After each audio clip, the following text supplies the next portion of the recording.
I hope everyone is very well. The summer appears to have ended abruptly, and September has hit us like a steam train in Britain. I used to have an apple orchard out here of about 20 or so trees, and they were planted during the First World War, and over the years, one by one, during high winds, during the winter and so forth, they've fallen down. And 2 days ago, I had the final tree fall, which was a sad occasion. I'll probably try and plank the wood, get my chainsaw out and see if I can make something useful with it. It seems a shame to burn such a tree which is about 110 years old. Anyway, the case of the murder of Ruth Hadley in 1908 in Wolverhampton was regarded by the famous barrister Sir Edward Marshall Hall as being one of his greatest cases.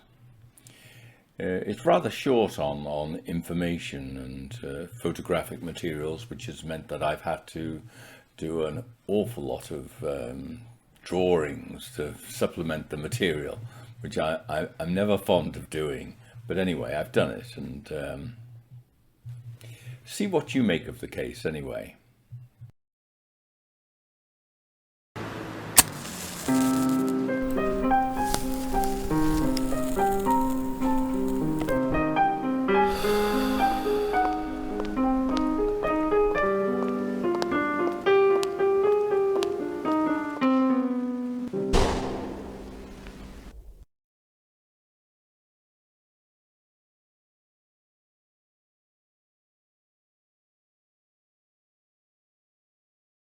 It had snowed heavily over the Christmas holidays. Strong winds drove it in great drifts up the walls and up the sides of houses in Wolverhampton, in the Midlands of England. Edward Lawrence, a 41-year-old well-to-do licensed publican, had spent much of the festive season drunk. This was by no means unusual, because he was drunk most of the time. On the 29th of December, he had been in the Board Inn public house with his lover and mistress, Ruth Hadley. They were out of sorts, both had tempers, and Lawrence was a man of habitual violence, especially when he was drunk. Ruth returned home to 2 George Street to prepare dinner, and proceeded to take 3 glasses of whisky as she did so. A day servant called Kate Maddox was present, and assisted her in this. At around 8 p.m. Edward Lawrence arrived home, and found that dinner wasn't ready. He was in a black mood, and amorous too, it seems, because he put his arm around the servant, Kate, and tried to kiss her. This was not unusual behaviour for Edward Lawrence either, apparently, because he regarded the provision of sexual favours as being part of his servant's duties. On this occasion, Kate managed to evade him. Lawrence then called for a bottle of whisky, and upon discovering the bottle to be somewhat depleted, he accused Ruth Hadley of being drunk. A quarrel ensued, and Edward ordered Ruth to leave his house. She began to change into her outdoor shoes to comply with this, but not quickly enough for his liking, and he again told her to get out. "Now go out of my house when I tell you," he shouted. He started towards her menacingly. She picked up a cruet stand and a couple of glasses from the dinner table. Edward asked her what she was going to do with them. She said, "I'll soon show you if you start." Edward now sat down, and she returned the glasses to the table. Kate Maddox, who was witness to this scene, and had now finished her duties, decided to get off home. She heard Ruth fasten the front door behind her as she left. Ruth and Edward were now alone together. It was approaching 9 o'clock. Within minutes of Kate's leaving, Lawrence's next-door neighbours, Mr. and Mrs. Bolton, arrived home at their house at number 3 George Street, and heard a loud bang which startled them. "What's that?" inquired Joseph Bolton. "It's another door banging, I suppose," suggested his wife. They then heard Lawrence inside his front door talking to himself, saying, "Where's the key to this bloody door? I'm going to fetch someone in." Moments later, a Dr. Galbraith from number 1 George Street went out to post a letter. The post box was on the opposite side of the street, so he left his front door open while he did this. Meanwhile, Lawrence left his house via the back door and ran round to Dr. Galbraith's house, and finding the door open, went inside and waited. When Dr. Galbraith returned to his house, he found Lawrence waiting there. "Come with me at once," said Lawrence. "What's the matter?" inquired Dr. Galbraith. "Come at once. It's urgent. There's no time to lose." "What is it? What has happened?" Galbraith again inquired. "I have shot a woman," said Lawrence. Galbraith was uneasy, and so hailed a Dr. Carter from number 9 George Street, asking him to join him. Carter did so, and the two doctors entered the house from the rear and went into the living room, where they found Edward Lawrence standing over a young woman who was lying on her back. It was Ruth Hadley. She was dressed in outdoor clothes. Her hair was dishevelled, and her hat still vaguely attached to her hair. Galbraith examined the woman and found a bullet wound to her right temple, from which brain matter was extruding. She was still alive, but the prognosis was clear. She would die. The two doctors looked about the room and saw signs of a struggle. A broken meat dish was on the table. There was broken crockery on the floor, and 2 pairs of fire irons also. It was obvious a violent altercation had occurred. Lawrence now said, "For God's sake, do what you can for her. Be quick. She's not dead, is she?" The doctors asked what had happened, and Edward made 3 highly incriminating statements in their presence. "I did it in self-defence," he said. He also said, "I'm glad I've done it," and "You don't know what a bad woman she is, and what a life she has led me these last 2 months." The doctors went next door to Galbraith's house to fetch bandages, and from here phoned the hospital and called the police. They then returned and dressed Ruth's head, while Lawrence paced up and down excitedly, saying repeatedly, "I did it in self-defence." Inspectors William Hill and George Haynes hurried from Wolverhampton Central Police Station, arriving in George Street at around 10:15 p.m. Both knew Edward Lawrence as an habitual drunk who was frequently in trouble with the law. In the sitting-room they discovered him standing, his back to the fire and his hands in his pockets. On the floor was a young woman, still barely alive. "Who is this?" inquired Hill. "It's a woman, I should think," replied Lawrence sarcastically. "Who's done this?"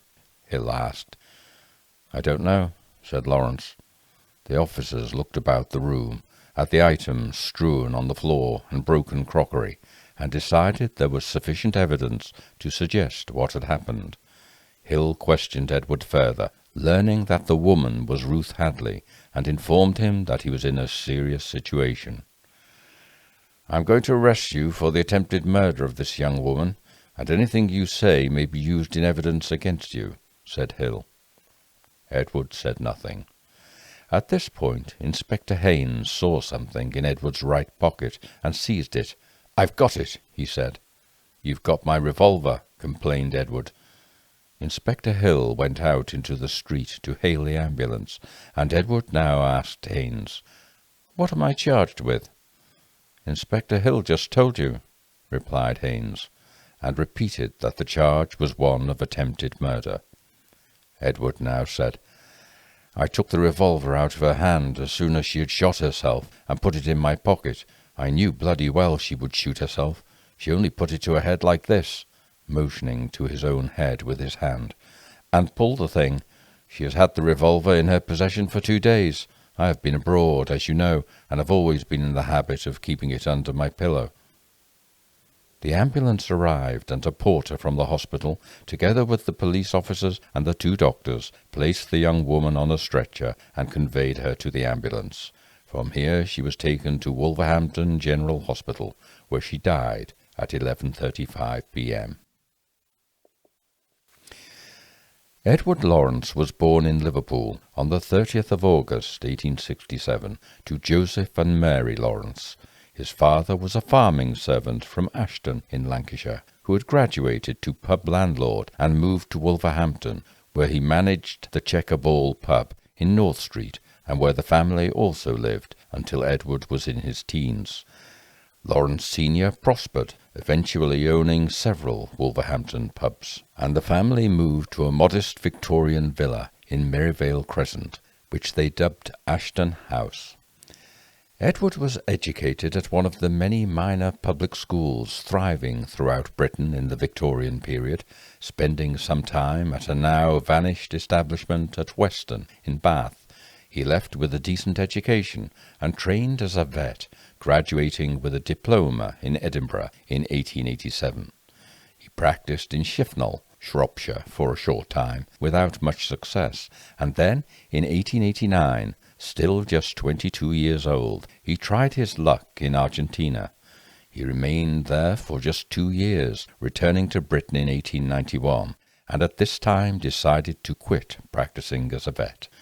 He began to work for his father, who now had 7 licensed premises, was involved in local politics, and was a prominent Freemason.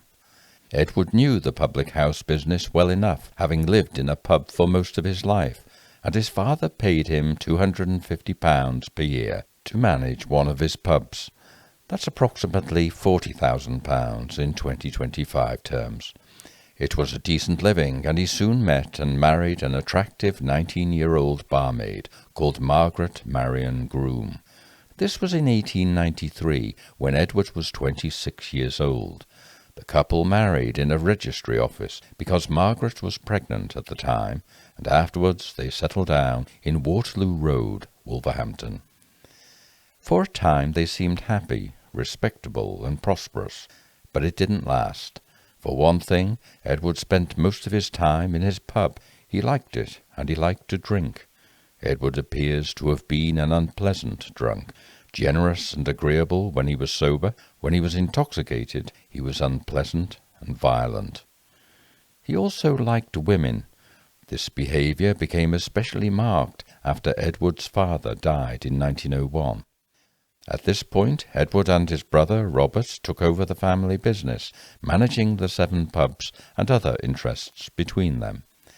Then, in 1903, Robert died of alcoholism at just 33 years of age, and Edward's responsibilities and his wealth increased further. He was now the sole surviving son and master of the business. This might have had the effect of reining in his behaviour, but it didn't. Perhaps foreseeing his son's fecklessness, Joseph had established a trust and a board of trustees to keep his sons in check and ensure the business was managed properly after his death. At first Edward's business prospered, but so did his extracurricular activities. He enjoyed horse racing, and he became known to police as a man who lived an immoral life.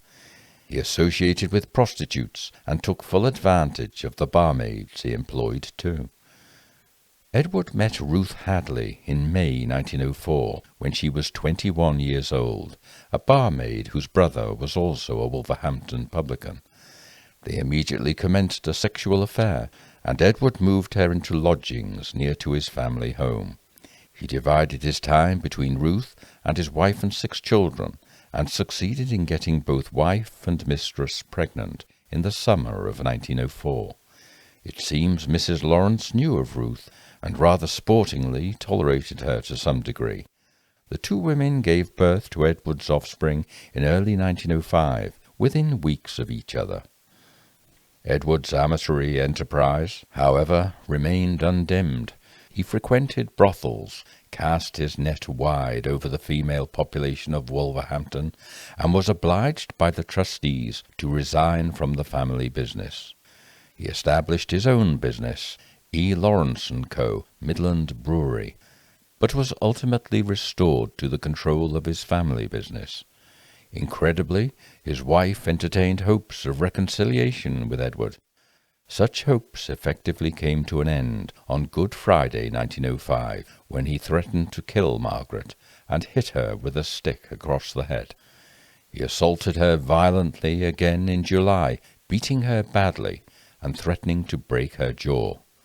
The police arrested Lawrence, and he was charged and duly appeared before magistrates for assault, for which he was fined £5.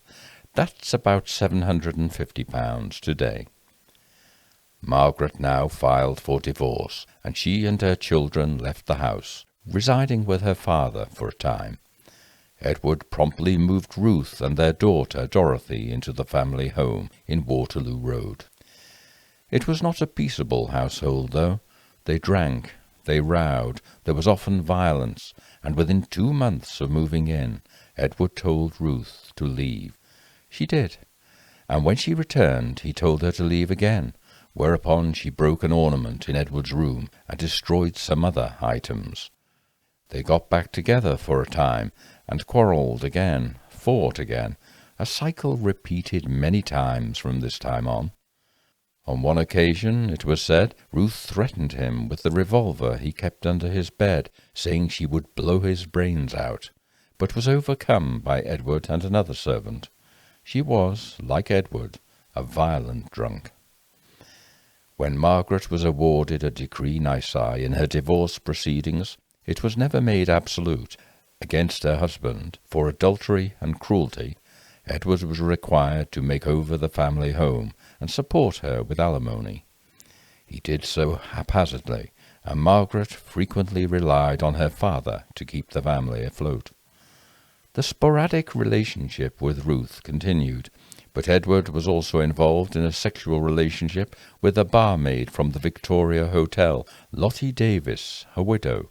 Edward made her manageress of one of his pubs, the Perrott Arms at Oldbury. In November, Ruth returned to Edward with her cousin, Frederick Williams, to the house. Edward came to the door with a revolver in his hand. "What do you want?" he demanded. "Go back to where you have come from with your bloody bully." "I shan't go. I want to come in," she retorted. "If you are not off, I'll blow your brains out," he said.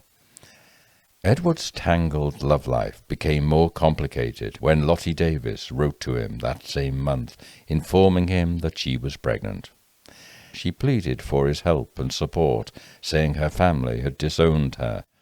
Edward read Lottie's letter, became angry, went round to her lodgings and assaulted her. It all led to more unpleasant publicity, with the ensuing case being covered in the newspapers. Next, Edward took on a housekeeper called Emma Stacey, and she was soon pregnant with a baby too, presumably his. Edward seemed to be getting worse. The police were called to numerous incidents, mainly involving himself and Ruth Hadley.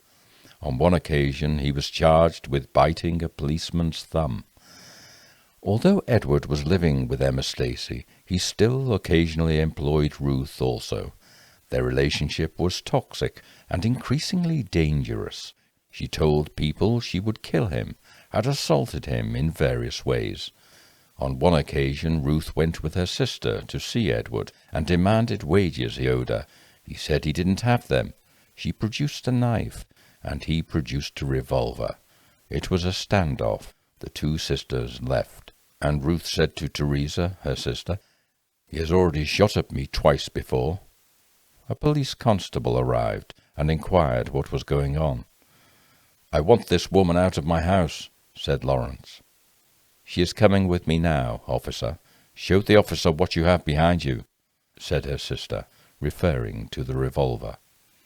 The women left in a cab, but Edward and Ruth reconciled the next day. It was such a relationship.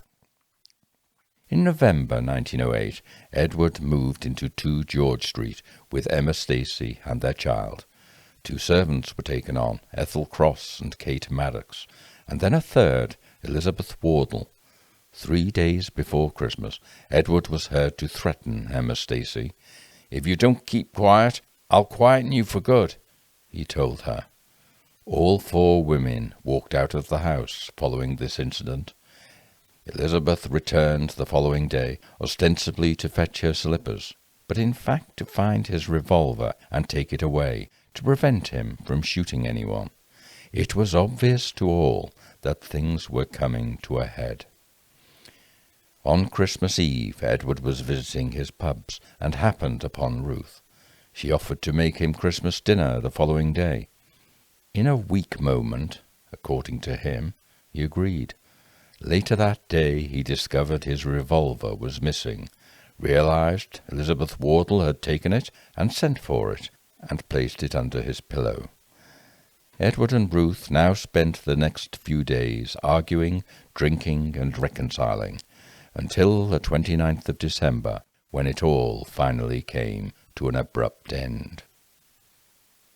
In the early hours of the 30th of December, a rapidly sobering Edward Lawrence, sitting in his police cell, asked to see Inspectors Hill and Haynes. He said he wished to make a statement. In this statement, Edward said that he had wanted Ruth to leave, and that she had taken his revolver from under his bed 2 days before, and he had not seen it again until that evening, when she had produced it and the gun had gone off. He also implied that she had said she would shoot herself. He had picked up the gun off the floor when she had fallen down and placed it in his pocket, he claimed. Edward then said he wished to make an inconsequential change to the statement before signing it, and was permitted to do so.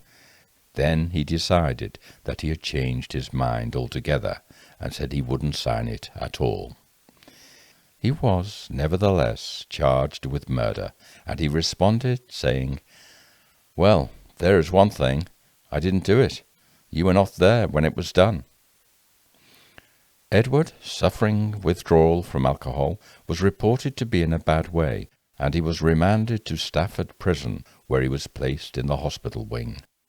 An examination of the revolver showed it to be a .383 revolver, which had 5 chambers, loaded with 5 cartridges, 4 of which were live, 1 was spent. An examination of the George Street house showed the first-floor bedroom to be in a state. Bedclothes, books, and a mattress were tossed about the floor.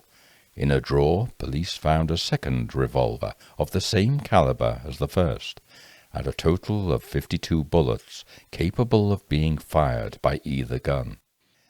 In the sitting-room there was a hole in the curtain and window beyond it, through which a bullet had clearly passed, and around the floor was a broken plant pot, 2 pairs of fire-tongues, smashed crockery and cutlery.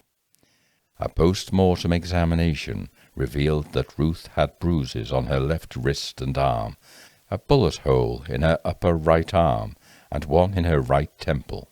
The pathologist determined that the wound below her right shoulder could not possibly have been fired by the dead woman, and the bullet to the right temple was the cause of her death.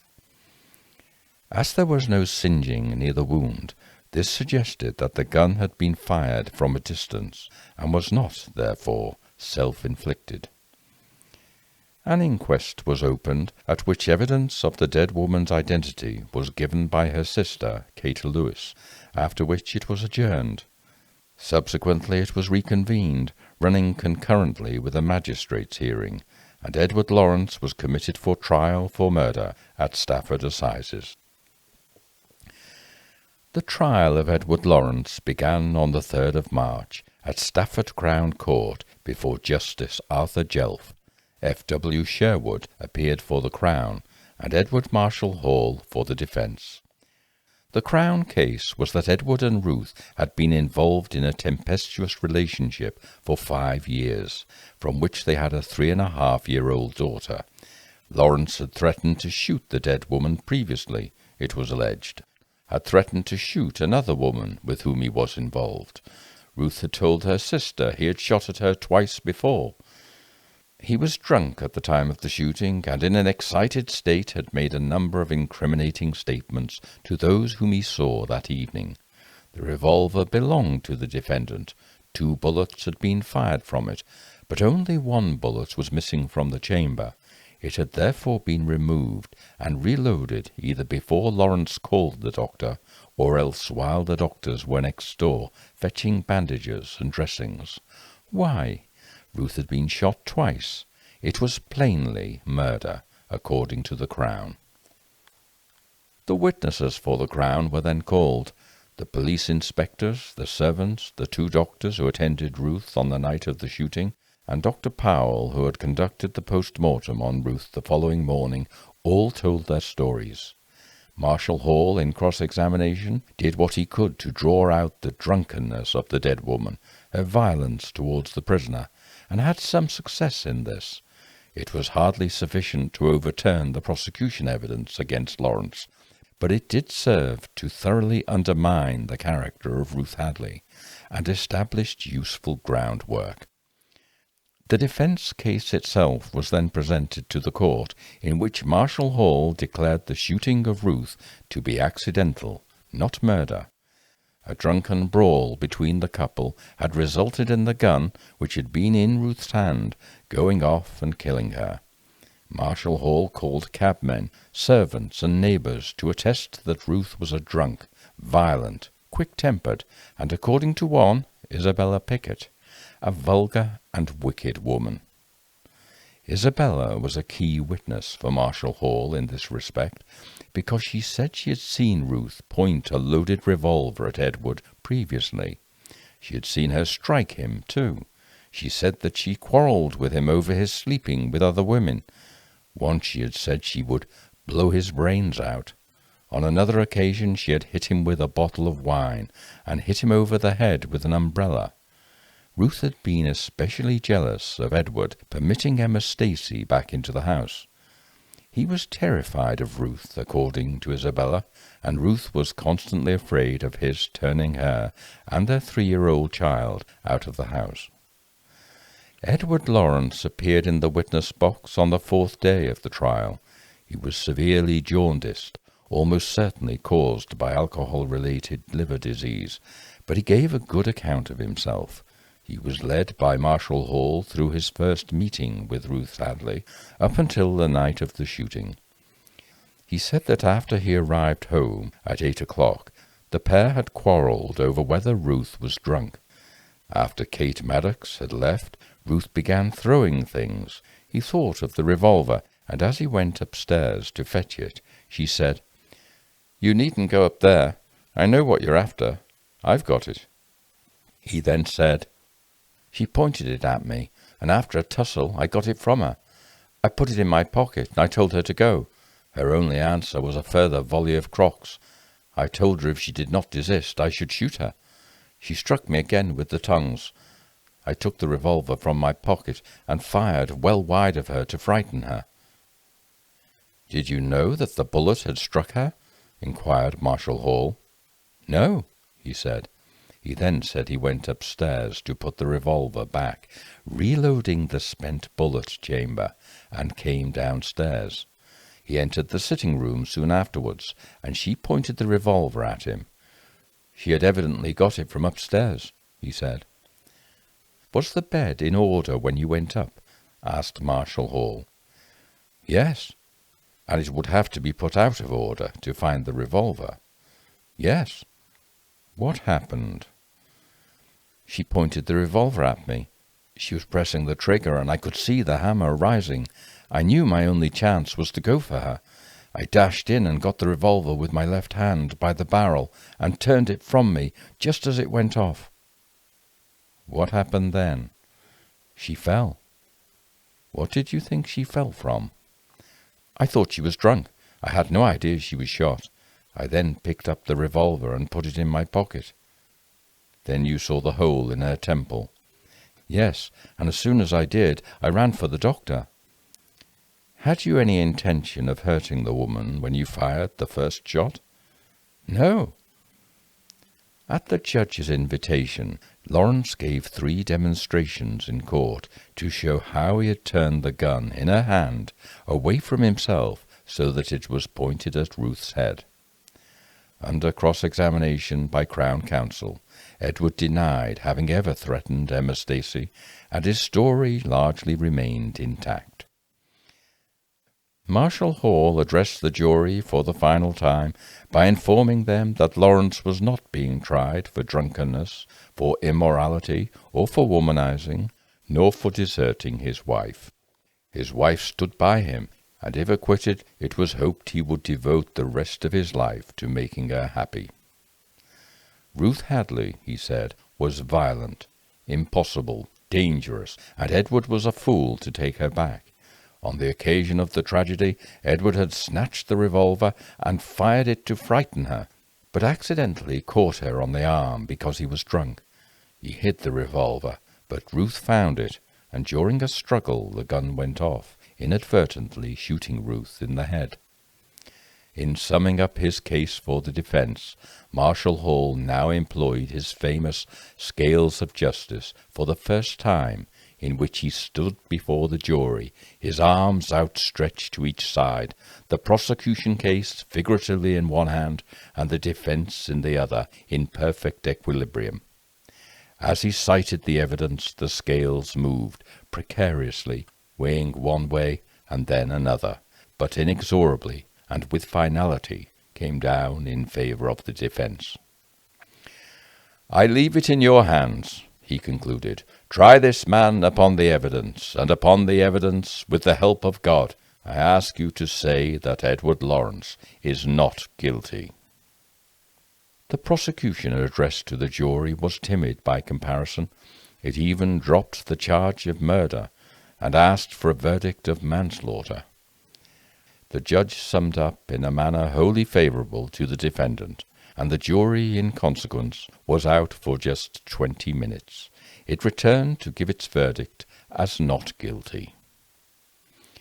The judge now gave Edward Lawrence some advice regarding the horrible fiend of drink, and commended his wife's willingness to forgive him. He recommended him to take advantage of his good fortune hereafter. Edward Lawrence left the dock to join his wife Margaret and other family members, and left the court a free man. The party walked across the road to the Café Royal, and were reported to have had tea there. It has been said that Marshal Hall regarded this as being his greatest case. It is difficult to see how. He made an excellent job of advocacy for Edward Lawrence, and although Lawrence was a reprobate, a drunk, violent, immoral womanizer, the woman he shot was no better than he. The pair cancelled each other out admirably. The success of the defence case was almost entirely down to the failure of the prosecution case. The prosecutor was ineffective, the judge benign. Marshal Hall was leaning against an open door. As Lawrence himself had remarked on the evening of his arrest, "It wasn't murder, and you weren't there." An incautious remark, but one which went to the heart of the matter. Only 2 people were present at the shooting, and one of them, the victim, was dead. But looking at the evidence available to the jury, it is astonishing yet that Lawrence was acquitted of the murder of Ruth Hadley. To begin with, the gun was his, was discovered on him, and had been fired twice. A woman lay dead on the floor, with 2 bullet wounds to her shoulder and head. The former, it was said, would have incapacitated her, made it impossible to shoot the gun with her right hand, and the latter proved fatal. Edward claimed in his unsigned statement, made in the early hours after learning of Ruth's death, that he had not seen the gun for 2 days, because she, Ruth, had taken it. And the first time he had seen it was when she produced it, and he collected it from the floor after the shooting. That was untrue. It was fortunate he did not sign the statement. Marshal Hall is known to have spent a great deal of time rehearsing how the gun could have been turned on Ruth Hadley while it was in her own hand. He practised this in his own chambers with his clerk and a revolver. He knew its importance. His version was highly contrived. In it, Edward had to seize hold of the gun which was pointed at him, twist it not only to the side, but also round to a 180-degree angle back on Ruth. We are not privy to Marshal Hall's ingenious demonstration, and Edward's execution of this in court, but I have tried, unsuccessfully, to replicate it. Note first that although Edward was right-handed, he claimed to have seized the gun with his left hand. That was necessary in Marshal Hall's scheme. Had he seized it with his right hand, he would have to have reached over to her right, across his body, and could only have turned it away from them both. It would be impossible to turn the revolver inwards towards her head by this means. But even if he did grab the revolver with his left hand, his movement is restricted in either direction, either slightly to his own right, or, more obviously, wide to his left, away from both himself and Ruth.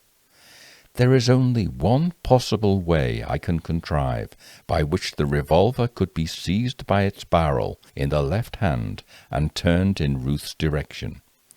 That is by placing the hand over the gun in a manner in which the thumb faces Edward himself and the little finger edge of the hand faces Ruth.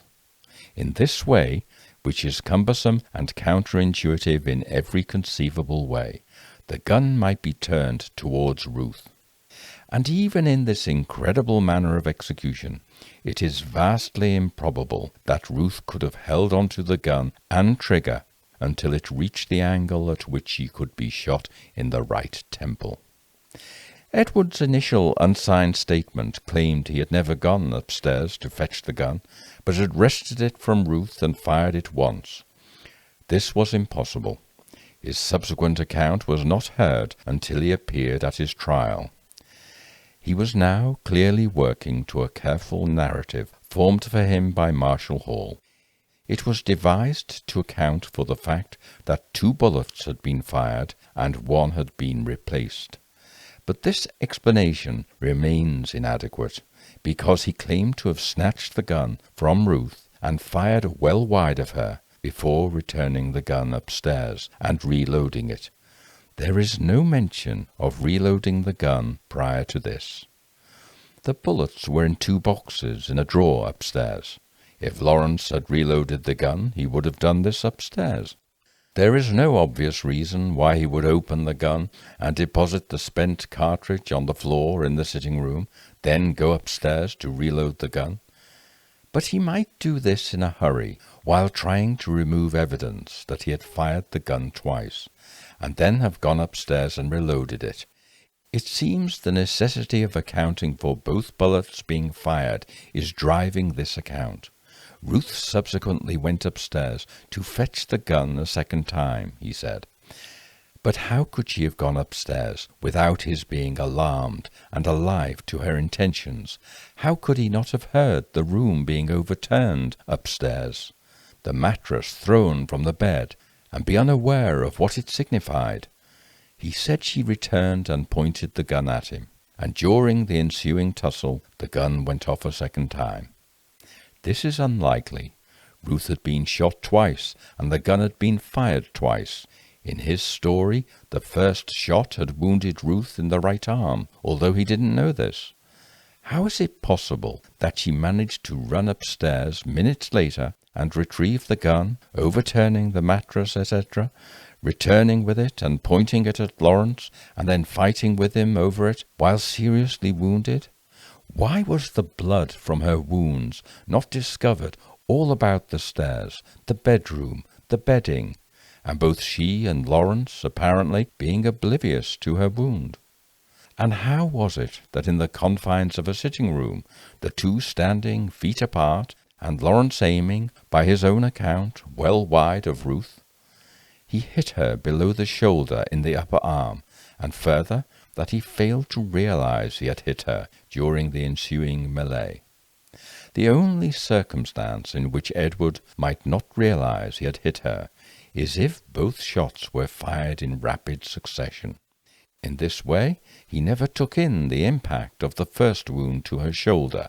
Any discrepancy in his mind was overwhelmed by the catastrophic shock of the second shot to the head, which felled her.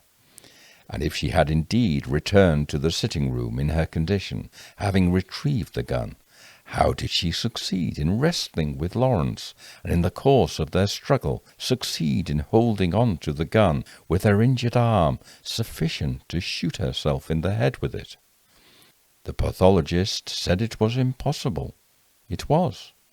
Edward Marshall Hall went to ingenious lengths to show how it might happen. But it is contrived. It is incredible. It seemed obvious to police that Lawrence had fired the gun twice and then removed one cartridge with the intention of suggesting he had fired it only once. He was, after all, at this time, saying, "I did it in self-defence," or "It was self-defence." 2 bullets would hardly have been consistent with this claim. What other reason could there be for such a deliberate action? Of course, when a rapidly sobering Edward came to the point of making a statement along such lines, with an idea of self-defence running through his mind, he quickly appreciated that it wouldn't work. 2 bullets had been fired. He changed his mind and refused to sign the statement. It enabled Marshal Hall to develop a possible scenario in which an innocent construction could be placed on Edward's actions. If Edward's story is untrue, as I believe it is, then there were only 2 opportunities for Edward to remove one of the empty cartridge cases and replace it with a live round. It must have been done either before he went out to fetch Dr. Galbraith, or else during the period when the 2 doctors had left the house to fetch dressings and bandages from the house next door with which to bind Ruth's wounds. It is impossible to be sure, but I suggest it was done during the period of the 2 doctors' absence, because he was clearly acting on instinct in seeking help hurriedly after he had shot Ruth. It was only when the doctors arrived and began to survey the broken crockery and mayhem in the room and ask questions, "What has happened here?" and pointed out that it would be necessary to call the police, that he realized just how dangerous his position was. It was self-defence, he repeatedly stated to them. The implications of this were obvious, and the dangers to him of having fired 2 bullets were forming dully in his mind. He used the opportunity of their absence to remove one of the cartridge cases and then of replacing it, the latter an afterthought. It has all the hallmarks of thinking in the moment. The doctors returned moments later, and with them came the police. He had no opportunity to dispose of the cartridge, and could only ensure it was not found on him, throw it into a corner of the room, and hope it would not be discovered. The whole matter was rather ill-considered, and it was indicative of his state of mind, of his thinking through an ill-thought-out narrative, and ultimately his attempt to extricate himself from the difficulty of having shot Ruth twice. Note, too, that in the presence of the 2 doctors he repeatedly said, "I did it in self-defence." There was in this insistent statement no indication that he didn't shoot Ruth. It is wholly implicit throughout that he had indeed shot her. Nor did he change his claim in the presence of the 2 police officers, Haynes and Hill. He made 3 statements, all of which acknowledged that he had fired the gun at Ruth. His words were ones of self-justification for having done so. Besides the circumstantial evidence concerning his having fired the gun at Ruth before, having threatened to blow her brains out or kill her numerous times, according to witnesses, to his having done the same to another common-law wife, Emma Stacy, to Elizabeth Wardle having removed the gun days earlier with the express objective of preventing him from using it while drunk and violent. The extreme implausibility of Edward's account suggests Edward did kill Ruth Hadley on the 29th of December, 1908. Murder spans a wide spectrum of culpable offences involving killing another human being, even where malice is clearly determined. The murder of Ruth Hadley is surely not amongst the worst murders committed. Neither character was sympathetic. Both deserved each other, but it was, nevertheless, the murder of a 24-year-old woman with a 3.5-year-old daughter, a murder which Edward Lawrence got away with in Wolverhampton in 1908. There is one further point to be made. That is that Ruth's bad character was almost, not quite, but almost entirely provided for by Isabella Pickett's testimony. Ruth's violence, the episodes in which she pointed a gun at Lawrence, and in which Lawrence, she claimed, never responded, but was docile, are highly suspect. Why? Because we know Edward was a violent man. He had beaten up his own wife twice. He had bitten a policeman, had assaulted many people. Isabella's claim of his docility is, to my mind, preposterous. Kate Maddox, on the evening of the murder, said Ruth had picked up fire tongues and glasses only when Edward approached her. Well, he wasn't approaching her with a view to embracing her. She even said to him on this occasion, when he queried what she was going to do with them, "You'll soon find out if you start." She had clearly picked them up as a means of defence. When Edward sat down, she replaced these things on the table, according to Kate Maddox. Isabella's testimony is unique, and she pulls no punches. Immoral, vulgar, and wicked, she called Ruth in court. She has no ill words to say of Edward Lawrence. She was, in fact, Marshall Hall's chief witness. It seems to me that Isabella Pickett was being paid for her testimony. I would not want to take this any further. It was a matter for the prosecuting counsel to explore, and a matter of regret that he did not. It is impossible to know in precise terms what occurred on that December evening in George Street, Wolverhampton. It is obvious that the long-standing, mutually abusive relationship of two disreputable people had reached a point of no return. Both were drunks, both were violent. Neither was respectable in any normal sense of the word, although Edward had the fortune to have inherited money from his father, and had been able to conduct a moderately successful business in the licensing trade for the past few years. Since his relationship with his wife had ended, Edward had indulged himself with drink and women. He was certainly an alcoholic, was on the verge of delirium tremens at the time of his arrest, according to medical staff, and had to be placed in the Stafford Prison Hospital. Both he and Ruth began drinking, first thing each morning, every morning, anything that was to hand, and quickly drank themselves into a stupor, which was maintained throughout the day at various public houses. Violence was an everyday part of their lives too. They would trade abuse as a commonplace, and each make threats which were becoming more dire as their relationship became, in every sense, exhausted. At some point during their altercations, such threats inevitably became physical. There were numerous, partly supported accounts of Ruth hitting Edward over the head with an umbrella, a wine bottle in the face, perhaps, and various other items to hand, enough to hurt him, bruise him, never enough to seriously injure him, though. How much truth there is to such claims I do not know, but the relationship with Edward was going nowhere. Coarse, vulgar, he frequently threatened people, and acted on these threats. He had pushed a policeman down a manhole, bit another officer. He often brawled or assaulted people. He had pointed a gun at Ruth. She claimed he had shot at her twice previously to her sister.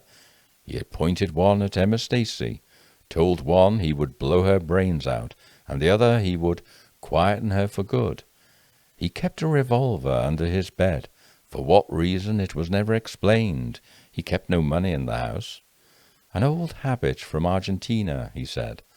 He liked to threaten people with it, though, and he did it frequently. Edward was constantly breaking up with Ruth in the 5 years they had been together, but she kept coming back. It followed its own predictable signature cycle, both mutually reinforcing their terrible behaviours. They argued, they fought, he threw her out, she came back, and so on ad infinitum. At first she stayed away for months, moved back to live with her sisters, but as time went by, the time for which she left and stayed away was getting shorter.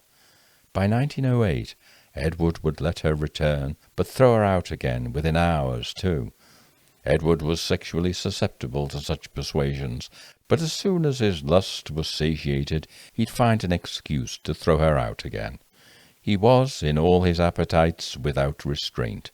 Even on the evening of the 29th of December, he tried to grab 15-year-old Kate Maddox and kiss her. He regarded the sexual favours of his servants and his barmaids as being part of their job descriptions. That night, Edward came home at 8 o'clock. The other women had left him alone, and the house was consequently in a mess. Kate Maddox agreed to tidy up, and Ruth to assist and make his dinner.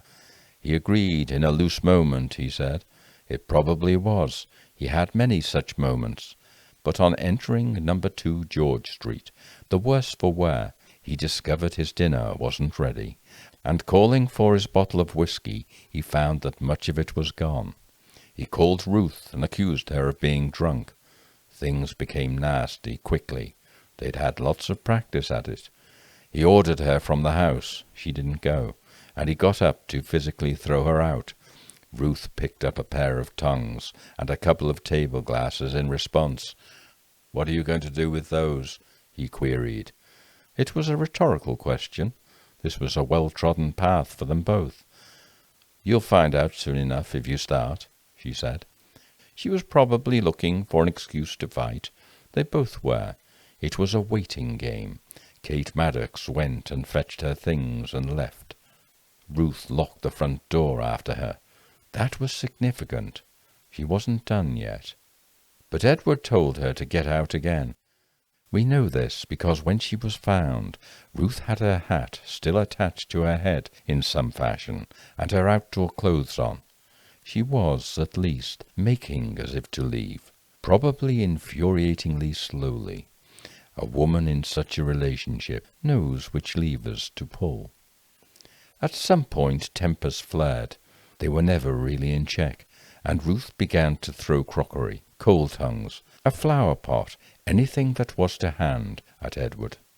The game between them was playing out, much as it always did, through its successive stages to physical violence. And now it reached its terminal phase, which was also familiar to both. Edward ran upstairs to his room to fetch his gun.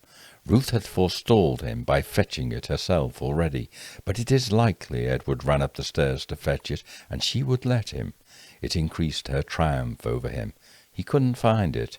That is why he tossed the mattress about, searching for it. Ruth knew this phase of the game, in which the ante had been raised to the highest point, and she had forestalled him. She knew what was coming, and she had the gun herself. He was furious. It is simply not possible that Ruth could have done this after Lawrence claimed to have returned the gun to his room, because in his account she would have been seriously wounded. A bullet had passed through her upper arm. In any event, Lawrence came down, and she handed over the revolver, or he wrested it from her. He told her to get out again. It is probable that she threw items, as he claims she did at this moment. She had, in any case, put on her hat this time, in a feint of compliance. Now something occurred which took the usual terminal point of their argument to a new level. It had to happen because they never actually reached the terminal point in their arguments. There was a further stage which had not yet been engaged. It was coming. Edward now fired at Ruth twice. He didn't shoot wide. He fired quick with temper at her and hit her in the arm. It is not possible that either of them could have failed to notice it, nor that she should have run upstairs minutes afterwards to fetch the gun, which Lawrence had returned to the bedroom in his account. She was seriously injured. Both shots were fired at the same time in quick succession. The Boltons did not hear a second shot. That suggests the surprise of the gunshot at 150 decibels or more, registered as a solitary event with them. No one else heard the shots. The shot to Ruth's arm and to her head were no more than 8 inches apart. This, too, suggests they were fired in the same sweeping movement of the gun. And, of course, Ruth fell to the floor immediately. The shock of the explosion, of watching a human being collapse after being shot, of the silence and stillness that followed, had an immediate impact on Edward. It was sobering. It panicked him. All the parts of the game were well rehearsed, had been gone through many times over in the months and years past, but this one had not. He acted instinctively, as almost anyone would, by running to the front door. But he found it was locked.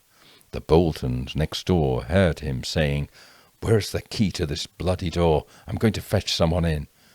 He found his way out of the back door and to Dr. Galbraith's house. He was now in an excited state. It was self-defence, he kept repeating. He was gathering his thoughts as the doctors made inquiry of him about the circumstances, and he now realized he was in a terrible position.